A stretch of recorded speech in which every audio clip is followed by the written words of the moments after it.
You might want to imagine that had you lived under the famously oppressive regimes of the past, under Mao, Stalin, Hitler, Mussolini, and so on, that you would have been among the resistance, that you would have been on the side of truth, justice, and freedom. But statistically speaking, that's probably not true. Had you lived in those places in those times, it's quite likely that along with a majority of your neighbors, you would have been proudly and loudly supporting and enthusiastically cheering for those oppressive authoritarian regimes. Now, you might disagree. Not you. You would have been virtuous, brave, and principled, right? Well, keep in mind, those oppressive regimes didn't just declare one day that they would be terrorizing, torturing, and murdering innocent people. Quite the opposite. Even the most vicious tyrants claimed that what they did was for the common good, was necessary for law and order, and to protect the people. And many believed it. Real-world tyrants aren't comic book villains. Most people don't even recognize them as tyrants until it's too late. Those historical tyrants, they were all cheered on by huge numbers of people, well-intentioned people who saw themselves as the good guys and saw the disobedient scofflaws and rebels as the bad guys and deserving of whatever punishment the state might impose upon them.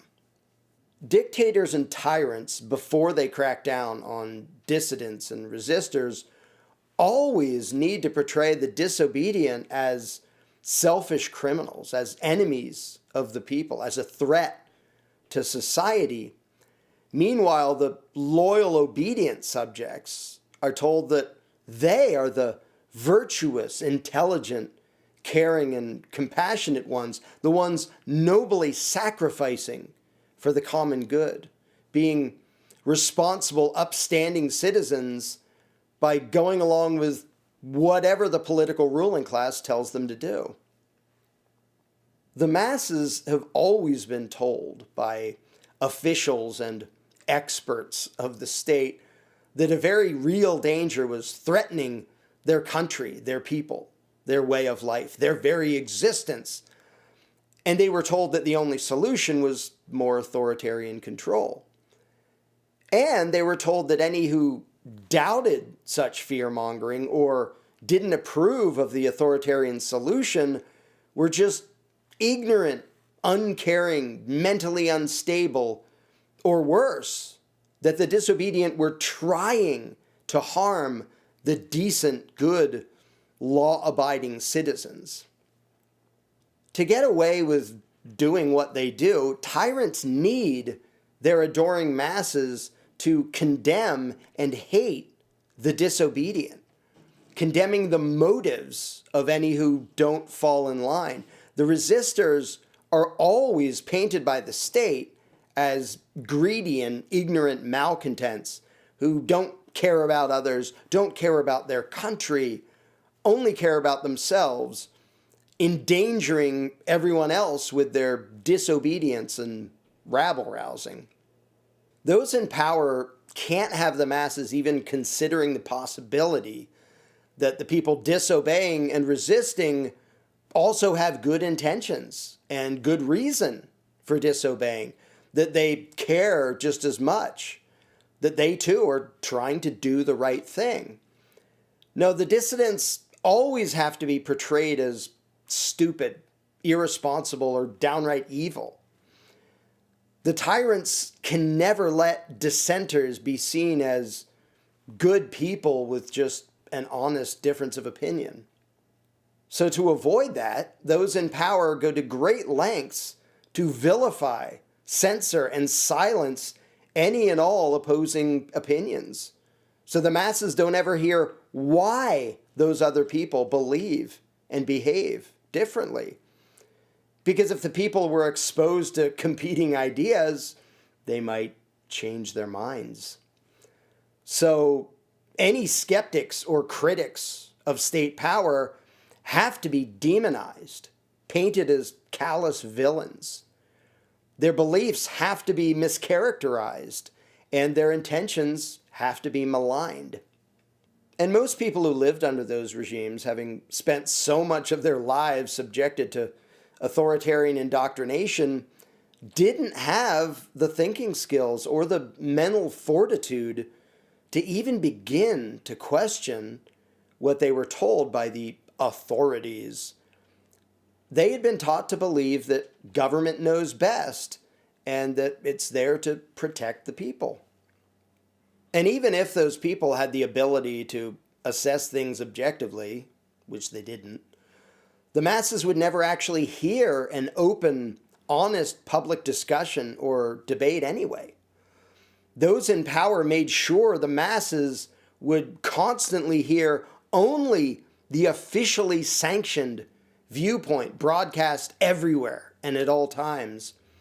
As for any differing views, all the masses would ever hear was, those people don't care. Those people are selfish, ignorant, crazy, evil, not worth listening to. And for the good of the people, all those dangerous, misguided, dissenting views must be silenced. Even in supposedly advanced, well-educated countries, the masses have often been ignorant cowards, unable to think for themselves. And of the few who did have their doubts, most didn't dare to do or say anything to actually resist the lies and the injustice. And their excuse was, well, they couldn't afford to speak out, to make waves. They had too much to lose.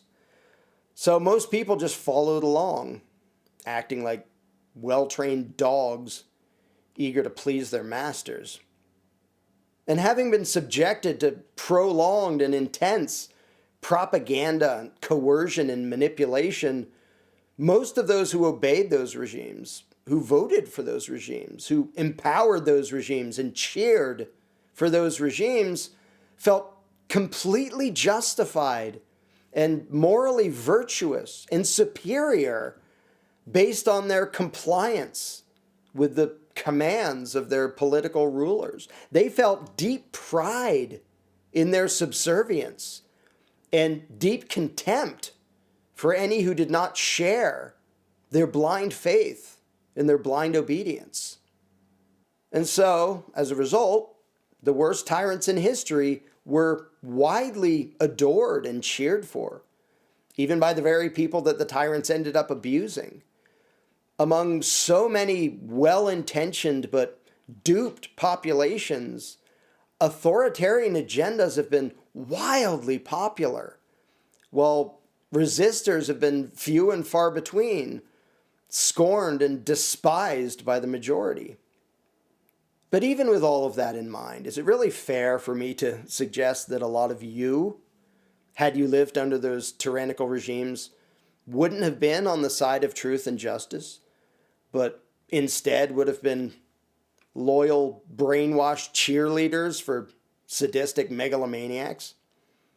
Is it fair for me to think that you would have been so gullible, so weak-minded, so unprincipled, that you would have fallen for the classic divide and conquer and fear-mongering tactics of power-happy sociopaths, to the point that even you would have zealously supported the oppression and victimization of your fellow man, and self-righteously condemned any who resisted or objected to such oppression?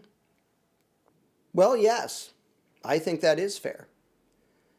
Because that's exactly what I've watched a lot of you do for the past 2 fucking years. You know who you are. You're the ones who blindly believed and obeyed those in power and condemned anyone who didn't. You're the ones who didn't research anything, didn't question anything, didn't look at any actual data. Instead, you fell for ridiculous fear-mongering, and then you repeated it, and you despised anyone who didn't. You jumped on the bandwagon and then felt virtuous, mindlessly accepting and pushing an insane and destructive authoritarian agenda. You know who you are. And even though the power-happy psychopaths whose boots you've been licking all this time have been caught lying over and over and over again, you still mindlessly label anyone who doesn't bow and kiss the ring as a purveyor of misinformation. You hate whomever those in power tell you to hate without bothering to listen to a word they say. Even when the government lies are obvious, the fear-mongering is obvious, the actual conspiracy is glaringly obvious, not even hidden, you still deny it, and you still attack anyone stating the truth. And you tell yourself that it's because you care more, because you're more enlightened, you're more responsible. But that is a lie. You did it because you were scared, you were ignorant, you were gullible, and you were obedient, and you tried to pass that off as virtue. It was easier and felt safer to you to believe whatever you thought the majority believed, rather than having to actually think for yourself. And as others tried to counter the obvious lies, and counter the ridiculous fear-mongering, and counter the psychotic power grabs, it was easier for you to just decide that those people didn't care as much as you, weren't as informed as you, weren't as responsible as you. You followed the crowd without spending one moment trying to find the truth. You kept clinging to the utterly asinine notion that the dictates and mandates from the political parasites were about safety, health, and protecting the people. You cheered for more authoritarian control to the detriment of the freedom and health and safety of everyone you know. Because your feelings mattered more to you than the truth, and mattered more to you than your fellow man. Deep down inside, I think you knew that. You were just too much of a spineless coward to do anything else. No matter how many times the political opportunists were caught lying, no matter how many times they were proven wrong and had to change their story and contradict themselves, and no matter how many times the people who you scorned were proven right, you didn't have the brains, the spine, or the honesty to admit that you were wrong. That your obedience didn't protect anyone or make anyone safer. That your compliance didn't make you more caring and virtuous. It only made you a useful idiot who could be used as a pawn by power-happy lunatics. You kept mindlessly repeating whatever lines the talking heads fed you, talking about trusting the science while being utterly and intentionally clueless about the actual science and data. You enjoyed self-righteously lecturing others about how they too should mindlessly believe and obey political liars and crooks the way you do. It gave you a feeling of belonging and moral superiority to be part of a crowd of well-trained sheep, believing and obeying whatever ridiculous crap the state propagandists spewed at you day after day. You tried so hard to tell yourself that obeying tyrants and hating anyone who didn't made you informed and compassionate.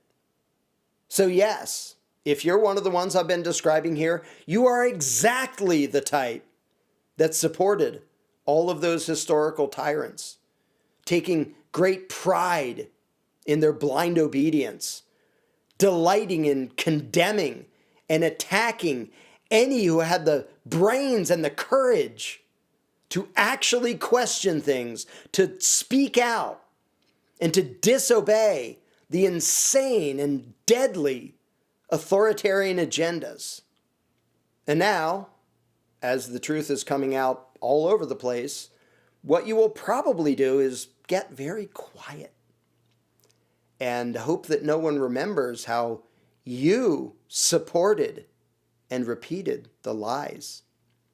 You supported the destructive dictates and restrictions that destroyed millions of lives. You hope people will forget that you were a cheerleader for authoritarian evil.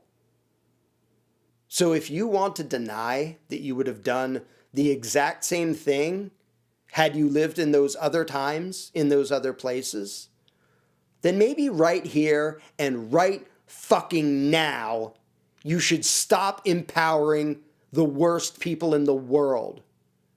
Admit you were wrong. Admit you were deceived. Admit that you helped cheer for immoral and destructive authoritarian coercion and injustice, that you helped push the agenda of megalomaniacs and murderers. And don't pretend that your supposed good intentions are a valid excuse for what you were part of, for what your compliance helped make happen. Unless you think that those who empowered those other murderous regimes in history should get a pass as long as they meant well. And once you've acknowledged what you did, then stop being an apologist for political psychopaths. Until you do, you don't deserve the respect and compassion of your fellow man. You've acted as an enabler of evil. Until you admit your mistake and change your words and your behavior, you don't deserve to be trusted or listened to. You don't deserve forgiveness. Like all the others in history who empowered dictators and tyrants, until you do what you can to correct your mistake, you deserve contempt and condemnation for the massive pain and suffering that you helped to create. And some of us won't forget.